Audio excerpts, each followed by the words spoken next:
আমি যে বিশ্বনাথকে এইভাবে সারা দেশে পরিচয় দিতে পারবো আমি আসলে জানতাম না। এটা আল্লাহ পাকই আমাকে এই সম্মানে ভূষিত করেছেন। আমার মাধ্যমে আমার বিশ্বনাথ পুরো দেশে ছড়িয়ে যাচ্ছে। বিসমিল্লাহির রহমানির রহিম। দেশ এবং প্রবাস যে যেখান থেকে দেখতেছেন সবাইকে আসসালামু আলাইকুম।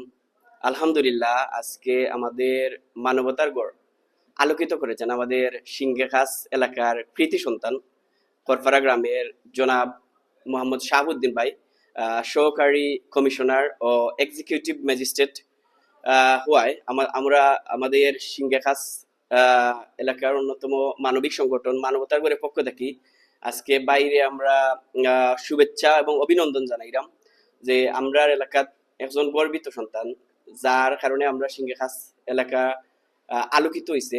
আর আমরা তাইলে কৃতজ্ঞতা এবং ধন্যবাদ জানাইলাম যে আজকে আমরা অফিসে আইসুন, মূল্যবান সময় ব্যয় করিয়া তাই আমরা অফিসে আইসুন। এখানেও আসুন মানবতার গড়ের সকল মানবিক সহযোদ্ধা এবং এখানেও শাহ আমিনুল ইসলাম রুবেল ভাই আসুন, যুক্তরাজ্য প্রবাসী। তো সব উপস্থিত আসুন, সব আপনারা সিনরা।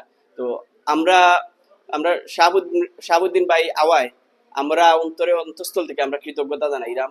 এই মানবতার গড় প্রবাসী এবং আমাদের সিংহেখাস এলাকার কৃতি সন্তান যারা, তারারে আমরা সব সময় স্যালুট জানাই। আমরা তারা সব সময় আমরা আর্থিকভাবে মানসিকভাবে সাপোর্ট করেন। তো শাহাবুদ্দিন ভাইও অন্যতম একজন, তাই আমরা আমরা আড়ালে তাই আমরা অনেক সময় দিক নির্দেশনা দিন, সাপোর্ট করেন। আর তাই আমরা এলাকার একজন গর্বিত সন্তান করপাড়া গ্রামর। তো ভাই আইসন, আমরা অত্যন্ত আনন্দিত। আজকে ঈদের দ্বিতীয় দিন। তো আজকে ভাই আমরা অফিসে উপস্থিত হইছন, আন্তরিক অভিনন্দন এবং শুভেচ্ছা জানাইলাম। আসলে বাইরের দিকিয়া আমরা সিংহেখাস এলাকার আরো অনেকে উদ্বুদ্ধ হইতা, আর অনুপ্রাণিত হইতা বাইর মতো আরো এলাকাত ইলা ম্যাজিস্ট্রেট হইতা, ডিসি হইতা, এসপি হইতা। আমরা আশা করি তরুণ প্রজন্ম বাইরের দিকে অনুপ্রাণিত হইতো, কারণ এখনো যে যে পড়ালেখা করিয়া অনেক বড় কুন্তা হওয়া যায়, এটা বাই জ্বলন্ত উদাহরণ। তো এই মুহূর্তে আমাদের মানবতার গড়ের শুভেচ্ছা বক্তব্য প্রদানের জন্য অনুরোধ জানাচ্ছি মানবতার গড়ের অন্যতম সহযোদ্ধা ফাহিম আহমদ ইমনকে। আসসালামু আলাইকুম। সিঙ্গারখাস ভিউজ এবং মানবতার গড় পেজে যারা ভিডিও দিয়ে দেখছেন সবাইকে শুভেচ্ছা, ঈদ মুবারক। আজকে আমরা অফিসে যে আইসন, আমরা সিলেটি মাতিলে যে বাই আইসন, আমরা শাহাবুদ্দিন জাকিরদার বাই, আমরা সিঙ্গারখাস এরিয়ার এখন গর্ব। বিশেষ করে বাইয়ে যে সময় বিসিএস পরীক্ষা উত্তীর্ণ হয়েছেন, আমরা সিঙ্গারখাসবাসী খুব খুশি হয়েছি। আর আমি খুব মানে মন থেকে একটা জিনিস ফিল করছি, মানে আমার খুব আনন্দ লাগে, কারণ বাইর আব্বা নাই। আর বাইর যে বড় ভাই সালেউদ্দিন ভাই, তাই সব সময় আমার লাগে একটা বিষয় মাত্তা শাহাবুদ্দিন ভাই সম্পর্কে, যে ভাই কোনানো আসইন, কোন হোস্টেলে তাকরা কিলা কষ্ট কররা, বা বাইরে লইয়া সালেউদ্দিন ভাইয়ের বিরাট একটা প্ল্যান আছিল যে আমি যতটুকু ফারা যায়, আমার যতটুকু সামর্থ্য আছে আমি শাহাবুদ্দিনটি কিছু একটা বানাইমু ইনশাল্লাহ। তো আমি যে সময় ভাই বিসিএস ফার্স্ট করছেন, আমি খুব খুশি হয়েছি, কারণ সালেউদ্দিন ভাই সফল হয়েছেন। শাহাবুদ্দিন ভাইয়ের পাশাপাশি সালেউদ্দিন ভাইও সফল হয়েছেন। আর আমার আব্বার স্বপ্ন পূরণ হয়েছে আলহামদুলিল্লাহ। আর বিশেষ করে আজকে যে ভাই আপনার এই যে সময় দিচ্ছেন, ভাই মাত্র 5-6 দিনের মনে হয় ছুটি পাইছেন, এর মাসে পরিবারের সময় দিছেন, পাশাপাশি আমরা যে এই মানবতার গড় সংগঠনের সময় দিছেন, এটা আমরা লাগে বিরাট এটা পাওয়া। আর আমরা কার্যক্রম সম্পর্কে বাইয়ে অবগত আছেন, ফেসবুকের মাধ্যমে সবার লোকেও কানেক্ট আছে জানেন। তো আমরা অত্যন্ত আনন্দিত। আমরা এলাকার একজন মানুষ, হাতে গোনা কয়েকজন মানুষ এইরকম বাংলাদেশও সফলতা অর্জন করছেন। বিশেষ বেশিরভাগ মানুষই প্রবাসও সফলতা অর্জন করছেন, আর বাংলাদেশেও খুব কম মানুষে সফলতা অর্জন করছেন। হাতে গোনা কয়েকজন মারছে বাই একজন।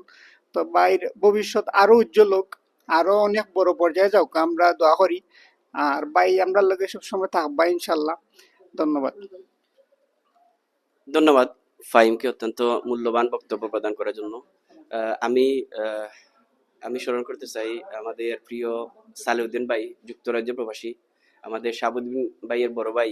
আসলে বড় ভাইয়ের অবদান কতটুকু আসলে সেটা সবাই জানেন। প্রত্যেক ফ্যামিলিতে একজন বড় ভাই থাকেন। আমাদের ফ্যামিলিতেও আছেন। তো আমার বড় ভাই যেভাবে আমাদেরকে মানে একটা ফ্যামিলিকে মেনটেন্স করেন, তো উনার ফ্যামিলির আমাদের সালুদ্দিন ভাই একজন সফল বড় ভাই। আমি কৃতজ্ঞতা জানাই। আর এই মুহূর্তে আমাদের সম্মানিত প্রধান অতিথি আমাদের শ্রদ্ধেয় বড় ভাইকে অনার করা হইব। আমরা সম্মাননা বীজ প্রদান করব।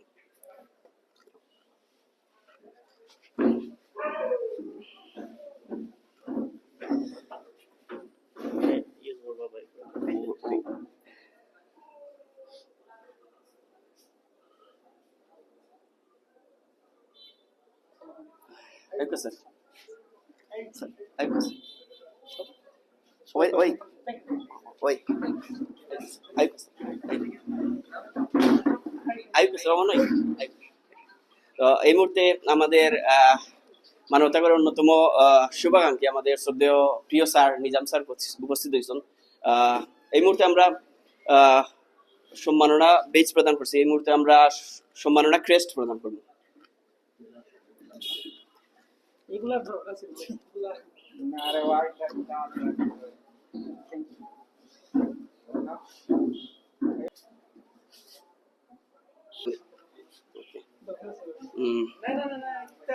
আহ,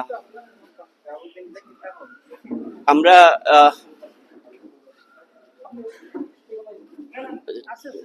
বোকা হয়ে গেছে। সংক্ষিপ্তভাবে বক্তব্য প্রদানের জন্য অনুরোধ জানাচ্ছি আমাদের মানবতার গড়ের অন্যতম শুভাকাঙ্ক্ষী ও আমাদের প্রিয় স্যার নিজাম স্যারকে বক্তব্য প্রদানের জন্য অনুরোধ জানাচ্ছি। বিসমিল্লাহির রহমানির রহিম। ঈদ মুবারক। পবিত্র ঈদ উল ফিতরের শুভেচ্ছা সবাইকে। আজকে মানবতা করে এখানে আমরা যাকে একটু আগে ক্রেস্ট দিয়ে সংবর্ধিত করলাম, সে হল আমাদের এলাকার ছোট ভাই শাহাবুদ্দিন। আমরা অত্যন্ত আনন্দিত এবং গর্বিত আমাদের এলাকায় একজন বিসিএস পাশ করা ক্যাডার, যিনি ম্যাজিস্ট্রেট পদে অধিষ্ঠিত। আমি আসলে ভাষা দিয়ে বোঝাতে পারছি না আমি কতটুকু খুশি হচ্ছি। এজন্য আমরা এতদিন জানতাম যে আমাদের এই এলাকায় একমাত্র সচিব স্যার মঈনুদ্দিন স্যার, আমরা এখন উনার আরেকজন উত্তরসূরি হিসাবে এই শাহাবুদ্দিনকে পেলাম। এজন্য আমরা অত্যন্ত গর্বিত। বিশেষ করে আমাদের বিশ্বনাথ তথা সিংহের কাছ এলাকা, তারে নিয়ে আমরা গর্ব প্রকাশ করতে পারবো যে আমাদের আরেকজন বিসিএস ক্যাডার, আরেকজন সচিব অথবা আরেকজন ম্যাজিস্ট্রেট আমরা পেয়েছি। আর আজকে এই মানবতার গড়ের পক্ষ থেকে তাকে যে অভিনন্দিত করা হচ্ছে, সেটা অত্যন্ত যুগছই এবং সময় উপযোগী বলবো। আমি এই জন্য মানবতা টিমের সকলকে অসংখ্য ধন্যবাদ জানাচ্ছি। বিশেষ করে মানবতার গড় অত্র এলাকার একটি বাতিঘর হিসাবে অধিষ্ঠিত হয়েছে বর্তমানে।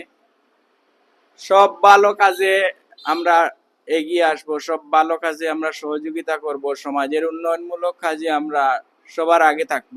এটাই মানবতার গড়ের মূল লক্ষ্য এবং এই লক্ষ্যকে সামনে রেখে তারা এগিয়ে যাচ্ছে। তাদের ভবিষ্যৎ পথ চলাও আরো সুন্দর হবে। বিশেষ করে আমি মানবতার গড়ের যে সদস্যগণ রয়েছেন তাদেরকে অনুরোধ করব তারাও যাতে তাদের উত্তরসূরি রেখে যেতে পারে। আমি বিশেষভাবে লক্ষ্য করছি যে এখানে যারা এই কার্যক্রমটি শুরু করেছিল, মানবতার গড়ের ইকবাল, ফাহিম, শাহাবুদ্দিন নাজেল সহ আরো যারা রয়েছে, অনেকেই আমরা বলতে পারি যে ভবিষ্যতে হয়তো আমরা তাদেরকে পাবো না, কারণ তাদের যে কর্মধারা বা তাদের যে পরবর্তী পদক্ষেপগুলো আমরা লক্ষ্য করছি, তাতে হয়তো আমরা তাদেরকে হারাতে হব। তো আমি আশা করব এই কাজে, এই মানবতার গড়কে ধরে রাখার জন্য তারা তাদের উত্তরসূরি তৈরি করবে এবং তাদের উত্তরসূরিরাও ইকবাল, ফাহিম আর শাহাবুদ্দিন নাজেল সহ যারা আছে তাদের মতোই কাজ করে যাবে, তাদের মতো কঠোর পরিশ্রম করে যাবে এবং এই মানবতার গড়কে বাঁচিয়ে রাখবে। আমি ধন্যবাদ জানাই আজকের এই তাদের এই কার্যক্রমকে। আর বিশেষভাবে অভিনন্দিত করছি আমাদের শাহাবুদ্দিনকে। আসলে খুবই খুশি হয়েছি আমরা যে তার এই পথ চলা আরো উজ্জ্বল হোক এবং সুন্দর হোক ভবিষ্যতে। তার কর্ম দ্বারা এলাকার সমাজের মঙ্গল এবং আলো ছড়িয়ে দেবে এই কামনা, এই প্রত্যাশা ব্যক্ত করে শেষ করছি। ধন্যবাদ। ধন্যবাদ আমাদের প্রিয় স্যারকে, অত্যন্ত মূল্যবান বক্তব্য প্রদান করেছেন। এই মুহূর্তে আমাদের সম্মানিত প্রধান অতিথি, আমাদের শ্রদ্ধেয় প্রিয় বড় ভাই, যাকে নিয়ে আমরা অনেক গর্ব করি, আমাদের সিংহে খাস এলাকার কৃতি সন্তান মোহাম্মদ শাহাবুদ্দিন ভাইকে বক্তব্য প্রদানের জন্য অনুরোধ জানাচ্ছি।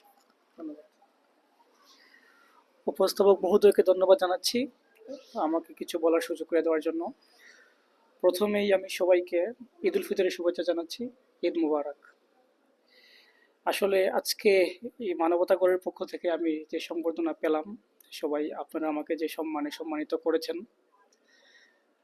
আমি মনে করি আমি এই সম্মানের আসলে যোগ্য না।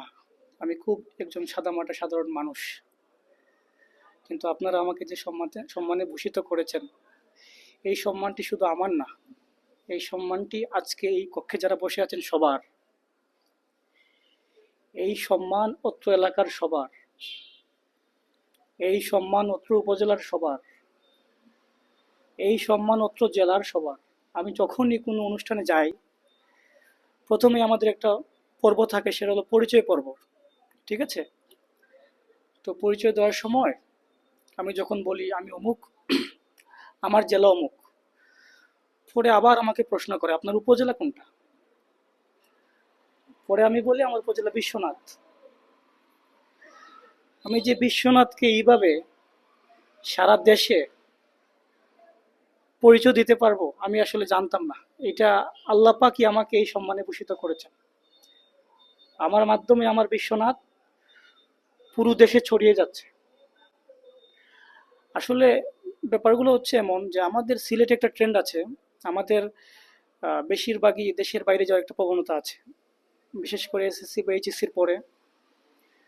আমি দেখি যে আমাদের যারা যুবক আছে, ইয়াং আছে, বেশিরভাগই পাড়ি জমায় দেশের বাইরে। সেটাও আসলে চাহিদার তাগিদে, আমি এটাকে খারাপভাবে দেখি না। যখনই সে দেশে কোনো কিছু করার সুযোগ পাচ্ছে না, সে চলে যাচ্ছে দেশের বাইরে, তখন তার নাম হয় রেমিটেন্স যোদ্ধা। বাংলাদেশের রেমিটেন্স একটা বড় অংশ কিন্তু সিলেটের মাধ্যমেই আসে, সিলেট যারা প্রবাসী আছে তাদের মাধ্যমে। তো আমি এটাকে এই জন্য অ্যাপ্রিসিয়েট করি, সে কিন্তু দেশে থেকে বেকার থাকার চেয়ে সে বাইরে চলে গেল, এবং সে কিন্তু একজন অ্যাক্টিভ কর্মী হিসাবে দেশের অর্থনীতিকে চাঙ্গা করার জন্য কাজ করতেছে। আমি তাদেরকে সবসময় সম্মান জানাই। আর দেশে যারা আছে, যারা একটু পড়াশোনা করে, আমি দেখছি যে আমি যাদেরকে চিনি, বিশেষ করে সিলেটের যে 4টা জেলা আছে, যারা পড়াশোনা করেছে করার মতো, তারা কিন্তু ওই লেভেলে চলে গেছে। মানে সিলেটটি যেখানে আছে একেবারে আগুনের মতোই আছে, ঠিক আছে? যে কজন আছে আগুনের মতোই আছে, তারা কিন্তু সিলেটকে রিপ্রেজেন্ট করতেছে। আমি আল্লাহর রহমতে আমার এখানে তো আমি 8 পর্যন্ত পড়াশোনা করেছি এই স্কুলে। আমার আলমা ম্যাটার বলা হয় যাকে, এই স্কুলটা। আমি সবসময় স্কুলের কথা বলি, আমার শিক্ষকদের কথা বলি। পরবর্তীতে আমি সিলেটে চলে যাই, ওইখানে আমি বর্ডারঘাট পাবলিক স্কুল অ্যান্ড কলেজ থেকে এসএসসি পাশ করি। পরে এইচএসসি পড়াশোনা করি আমি সিলেট সরকারি কলেজ থেকে। এইচএসসি শেষ করে আমি পরবর্তীতে বাংলাদেশ কৃষি বিশ্ববিদ্যালয় থেকে অনার্স এবং মাস্টার শেষ করি। তার মধ্যে আমি বিভিন্ন সরকারি চাকরি পড়াশোনা করি এবং পরীক্ষা দিই। আমার প্রথম চাকরি হয়, আপনারা অনেকে অবগত আছেন, আমি সোনালী ব্যাংকে বেশ কিছুদিন ছিলাম, প্রায় 1 বছর 8 মাস 8 দিন। তার পরবর্তীতে আমি বিসিএস এ অ্যাটেন্ড করি। পরীক্ষাগুলো আসলে অনেক সময় লাগে, তো এগুলো বিসিএস এর যে ব্যাপারটা, প্রথমে প্রিলিমিনারি, পরে রিটেন, পরে ভাইবা। তো এর মধ্যে অনেকগুলো পরীক্ষা দেওয়া হয়েছে। সবার আগে চাকরি হইল সোনালী ব্যাংকে, পরবর্তীতে রেজাল্ট হলো এই বিসিএস এর, ঠিক আছে? বিসিএস এর যেদিন রেজাল্ট হয়, আমার মনে হচ্ছে সেটা ছিল 30 জুন, ঠিক আছে? আমি ওই দিন আমার ব্যাংকের ক্লোজিং ছিল আর কি। আপনারা জানেন যে জুন মাসের 30 তারিখে ব্যাংকের ক্লোজিং হয়। তো সারাদিনই টেনশনে ছিলাম, আসলে কি হয়, অনেক দিনের আসলে আকাঙ্ক্ষা। আমি যে বিসিএস উত্তীর্ণ হই সেটা হচ্ছে 40তম বিসিএস। প্রায় 4 বছর পরে রেজাল্টটা হয় আর কি, ফাইনাল রেজাল্ট। তো সবারই একটা আকাঙ্ক্ষা ছিল যে না, কিছু একটা হয়তো পাবো। আমারও একটা বিশ্বাস ছিল আমার সৃষ্টিকর্তার প্রতি, আল্লাহ আমাকে নিরাশ করবেন না। আল্লাহ আমাকে নিরাশ করেননি আসলে। সেই রেজাল্টটি হয় 30 তারিখে, জুনের 30 তারিখ। তো রেজাল্টটা হয়ে আসলে ঠিক 12টার আগ মুহূর্তে, তখন আসলে সবাইকে জানানোর আমার সুযোগ হয়নি। আমি ফেসবুকের মাধ্যমে একটা পোস্ট করেছিলাম, আর যাদেরকে জানানোর সুযোগ হয়েছে তাদেরকে জানিয়েছিলাম। তো সেদিন আমার সবার আগে যার কথা মনে পড়েছে তিনি হলেন আমার পিতা, আমার বাবা। আপনারা অনেকেই আমার বাবাকে চিনেন, ভালো করে চিনেন আমার নিজাম ভাই। জি। তো আমার বাবা আসলে আমাদের আমাদের সবার জন্য, আমার বিশেষ করে আমার পরিবারের জন্য অনেক কষ্ট করে গিয়েছেন। আমাদের 5 ভাই, আমরা আমাদের মানুষ করার জন্য বাবা অনেক কষ্ট করেছেন। আমার বাবার ফিলোসফি এমন ছিল যে আমি একবেলা কম খাবো কিন্তু একটা বই কিনবো, ঠিক আছে। পড়াশোনার প্রতি এত গুরুত্ব ছিল। আমার পড়াশোনার হাতে খড়ি আমার বাবার থেকেই। আহ, উনি অনেক কষ্ট করে গিয়েছেন। আমি আসলে এই যে এত বড় একটা অর্জন, আমি কিন্তু আমার বাবাকে জানাতে পারিনি, ঠিক আছে, আমার সে জানানোর সুযোগ হয়নি। তবে আমি মনে করি এই এলাকার সন্তান হিসাবে আমি এলাকার মুখটা উজ্জ্বল করতে পেরেছি। আমার বিশ্বাস আমি এলাকার মুখটা উজ্জ্বল করতে পেরেছি। এই অর্জনটি শুধু আমার নয়, আমি আগেই বলেছি, অত্র এলাকার অর্জন। এখনো এই এলাকার ধুলোবালি, বাতাস, গাছ লতা পাতা আমার সাথে মিশে আছে। আমার গা দিয়ে এখনো এই এলাকার মাটির গন্ধ বের হয়। এটা আমার শিকড়। শিকড়কে কখনো ভোলা যাবে না। আপনি যতই বড় হন, শিকড়কে কখনোই ভোলা যাবে না। সেই প্রেক্ষাপট থেকে আমি এটুকু বলতে পারি, আপনারা যতটুকু আমাকে চিনেন, আল্লাহ পাক রব্বুল আলামিন আমাকে এত বড় একটা সম্মানে ভূষিত করেছেন। আমার যখনই কোনো কিছু করার সুযোগ হবে, সেটা হোক এলাকা, হোক এলাকার মানুষ, ঠিক আছে, ইনশাল্লাহ আমি পিছপা হব না। আপনারাও আমার জন্য সেই দোয়াটাই করবেন, যাতে আমি আমার সততা, বিশ্বাস, নিষ্ঠার সাথে দেশের জন্য, জনগণের জন্য, অত্র এলাকার মানুষের জন্য, সবার জন্য কাজ করে যেতে পারি। যতটুকু আল্লাহ আমাকে সুযোগ দিবেন, আমার উপর যেই দায়িত্ব অর্পিত হোক, আমি যাতে সঠিকভাবে পালন করতে পারি, আপনারা সেই দোয়া করবেন। আর আসলে আমার এই যে যাত্রা, সব তো আসলে বলার সুযোগ হবে না, কারণ সময় খুব সংক্ষিপ্ত। আমি একটু শর্ট করে ফেলি, অনেক সময় হয়ে গিয়েছে। তো বেসিক্যালি হচ্ছে যে সব ক্ষেত্রেই কিন্তু মানে চেষ্টা তো আপনার করতেই হবে। সৃষ্টিকর্তা তো কোরআন মাজিদে বলছেন, মানুষ যা চেষ্টা করে তাই পায়। সো আপনার চেষ্টা কিন্তু আপনাকে করতে হবে। তারপর উসিলার প্রয়োজন হয়, ঠিক আছে, একটা পুশ দরকার হয়। আমার ক্ষেত্রে সেই পুশটি ছিল আমার শ্রদ্ধেয় বড় ভাই। অলরেডি ইমন বলেছে, আমার ভাই আমাকে নিয়ে অনেক স্বপ্ন দেখতেন। আমরা মাঝখানে অনেক অর্থকষ্টে ছিলাম, তো আল্লাহর মধ্যে সেটা কাটিয়ে উঠতে পেরেছি। আমার ভাই সব সময় ইনসাফ, ন্যায়, সৎ পথে ছিলেন সব সময়। উনি যতটুকু পেরেছেন ফ্যামিলিকে সাপোর্ট দেওয়ার চেষ্টা করেছেন, সাথে আমার পড়াশোনার জন্য যাতে কোনো ধরনের বাধা বিঘ্ন না ঘটে, আমি যাতে নির্বিঘ্নে পড়াশোনা করতে পারি, উনি সেই চেষ্টা সর্বদাই করে গিয়েছেন। আমার আসলে এই যে এত বড় একটা বিষয়, এর পেছনে আমার ভাইয়ের অবদান আমি কখনোই ভুলতে পারবো না, ঠিক আছে। শুধু ভাই না, আমার এই এলাকার মানুষ, আপনাদের সবারও এখানে অবদান আছে। জিজ্ঞেস করতে পারেন কিভাবে। আমি তো বড়ই হয়েছি এখানে, আমাদের উঠা বসাই তো ছিল আপনাদের সাথে। আমি আপনাদের সবার থেকে কিন্তু একটু একটু করে শিখেছি। আমি যার কাছ থেকে যা দেখেছি, আমার কাছে যে জিনিসটা মনে হয়েছে আমার শেখা উচিত, আমি শিখেছি। তাহলে এখানে তো আপনারও অবদান আছে। আপনি হয়তো জানেন না, অজান্তে আপনার একটা অবদান এখানে আছে। আমি সবার প্রতি কৃতজ্ঞতা প্রকাশ করি। পাশাপাশি আমার যারা গুরুজন আছেন আমার শিক্ষা প্রতিষ্ঠানের, বিশেষ করে আমার এই স্কুলের, আমার কলেজের, আমার বিশ্ববিদ্যালয়ের, আমার প্রাথমিক বিদ্যালয়ের, আমি সবার প্রতি কৃতজ্ঞতা প্রকাশ করি। আপনাদের সবার প্রতি আমি কৃতজ্ঞতা এবং ভালোবাসা প্রকাশ করি। আসলে আমি একজন ক্ষুদ্র মানুষ, আপনারা আমাকে যে সম্মানে ভূষিত করলেন আজকে, সেটা আমি আজীবন মনে রাখবো। আর আপনারা সবাই আমার জন্য, আমার পরিবারের জন্য দোয়া করবেন। আমিও আপনাদের সবার জন্য দোয়া করি। আপনাদের যার যে মনের ইচ্ছা আছে, বাসনা আছে, সবকিছু পূরণ হোক। আপনারা সবাই আপনাদের নিজ নিজ জীবনে সফল হন, আপনাদের পারিবারিক জীবনে সফল হন। আপনাদের সবার সুস্বাস্থ্য এবং দীর্ঘায়ু কামনা করে আমি আর বক্তব্য দীর্ঘায়িত করছি না। এই বলে সবার প্রতি আবারও আমি শ্রদ্ধা জানিয়ে, ঈদের শুভেচ্ছা জানিয়ে আমার বক্তব্য এখানে শেষ করছি। ধন্যবাদ সবাইকে। আসসালামু আলাইকুম। ধন্যবাদ শ্রদ্ধেয় বড় ভাইকে। অত্যন্ত মূল্যবান বক্তব্য প্রদান করেছেন ওনার জীবনী সম্পর্কে, এই এলাকা সম্পর্কে। তো আমরা আজকে শ্রদ্ধেয় বড় ভাইকে আমাদের অফিসে সম্বোধনা ছোটখাটো করে করছি। আসলে আমরা আরো বড় করে করতাম আসলাম। আন্তরিকভাবে দুঃখিত, আসলে সময় সংক্ষিপ্ত দেখার কারণে আসলে এগুলো আমরা পারছি না। আর কৃতজ্ঞতা জানাইলাম বাইরে, আমরা সিংগাখাস এলাকার গর্ব, আমরা যাকে নিয়ে আমরা সব সময় এই এলাকা, এই উপজেলা, এই বিশ্বনাথে গর্ব করতে পারুন যে আমরা একজন ম্যাজিস্ট্রেট আছেন। আমরা আহ, কৃতজ্ঞতা জানাইলাম আজকে আইসন, অত্যন্ত মূল্যবান সময় প্রদান করছেন। আর এরকম আমাদের শাহাবুদ্দিন ভাইয়ের মতো আরো আমরা এই এলাকার ম্যাজিস্ট্রেট হইতা, ডিসি হইতা, এসপি হইতা, আমরা আশা করি এই এলাকার নাম উজ্জ্বল করতা। ধন্যবাদ শ্রদ্ধা বড় ভাইকে, ধন্যবাদ সবাইকে।